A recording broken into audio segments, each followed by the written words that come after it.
محمد مسلم حیات معروف به قماندان مسلم یکی از مجاهدین خوشنام افغانستان در سن 60 جان به جان آفرین تسلیم کرد.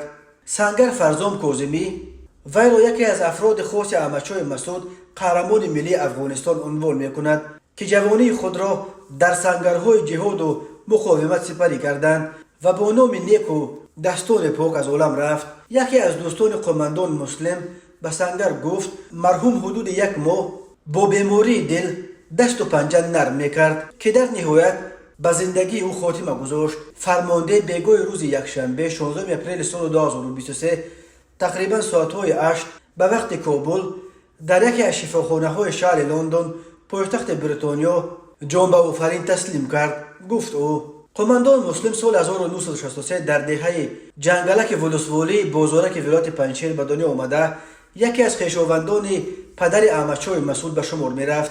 وی در سالهای 1980 بعد از تمام کردن صنف 12 در کابل پس از حمله اتحاد شوروی به افغانستان به پنجشیر رفت و به صف مجاهدین پیوست. دیر نگذشته پس از فراگیری آموزش‌های نظامی و با در نظر داشت شجاعت و توانایی‌های فردی که داشت به صلاحیت احمدشاه مسعود به صفت قماندان قرارگاه ملسپا گماشته شد و یکی از فرماندهان قطعات مرکزی را به عهده گرفت.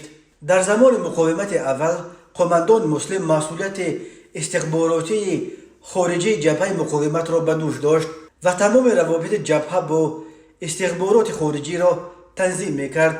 وی در سفر مقصود به ایران در سال 1998 او را همراهی نمود. پس از سقوط طالبان در سال 2001 قماندان مسلم ارتشه نظامی افغانستان در لندن تعیین شد و پس از انجام مأموریتش در یکی از شرکت‌های بریتانیایی که با کشورهای آسیای مرکزی کار میکرد وظیفه مشاور امنیتی را به دوش داشت.